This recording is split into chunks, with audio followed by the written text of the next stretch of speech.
The subject of this project is ITER, or ITER. ITER is the International Thermonuclear Experimental Reactor. It has the goal of becoming the first fusion reactor to produce more energy than it consumes. ITER, formed in 2007, is a collaboration between countries all around the globe, including the European Union, India, Japan, China, Russia, South Korea, and the United States of America.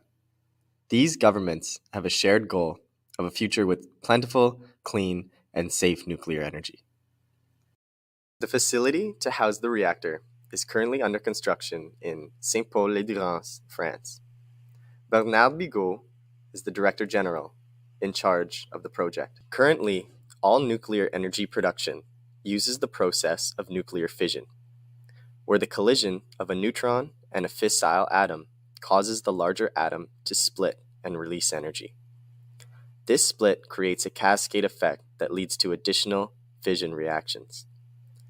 Fusion, on the other hand, is the process of combining atoms, usually isotopes of hydrogen, under immense pressure and heat. The process releases more energy per reaction, but it is more difficult to produce the required conditions. The dangers posed in fission reactors are twofold. Uncontrolled reactions can lead to reactor meltdowns and are the basis of nuclear weapons. The second danger with fission is the radioactive waste produced in the process, which has a half-life of thousands of years.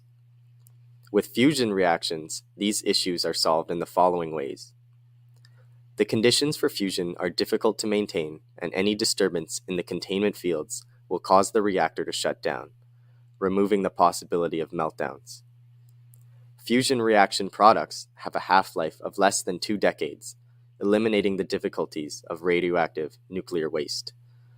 Unlike many fission reactors, a fusion reactor cannot be weaponized. Fusion reactions produce 4 times as much energy per unit mass of fuel.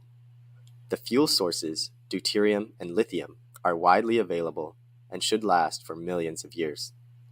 Fusion is a baseload power source which can be used similarly to coal and fission reactors. The expected output of a fusion reactor is 1 to 1.7 gigawatts. Currently, 38% of the world's energy production comes from coal. With a large portion of the world's population being located in developing countries, which the international community would deem unsuitable to have access to nuclear fission, fusion could provide a viable alternative to coal in these locations. With the African population expected to grow, this would be a key technology for combating carbon emissions while allowing for prosperity in these states. ITER has a few goals for the current experiment. The first is achieving 500 megawatts of output power for 50 megawatts of input. The current record for a fusion reactor is 16 megawatts of output for 24 megawatts of input. The reactor is to demonstrate the technology needed to create a nuclear fusion power plant. The plasma produced in the reaction must be self-sustaining for longer periods of time than previous fusion experiments. Tritium must be produced in the reactor, as global production is currently not sufficient to sustain mass nuclear fusion. The safety of nuclear fusion is also hoped to be demonstrated. The reactor uses a tokamak design. Originally developed in 1950 by Soviet physicists Igor Tamm and Andrei Sakharov, a tokamak is a toroidal chamber surrounded by magnetic coils. The coils control and trap plasma inside a vacuum chamber. Currently, no fusion reactors have produced more energy than that necessary to power the coils, or have produced a self-sustaining reaction. ITER hopes to achieve both of these by utilizing a larger-sized tokamak.